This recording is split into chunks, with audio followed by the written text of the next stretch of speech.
Lucy must be hiding in the wardrobe. Come out, you silly goose.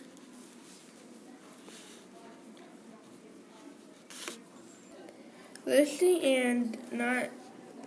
did not answer. Edmund was cold and saw light, and then he stepped into the woods.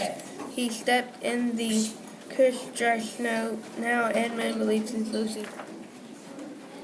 Edmund meets the White Queen and drinks hot cocoa and eats Turkish delight. Lucy, Lucy. I'm glad I found you. I've been looking for you everywhere. Let's go back.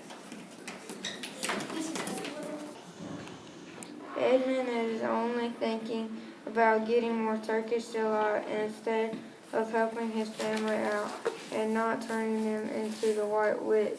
But he didn't care.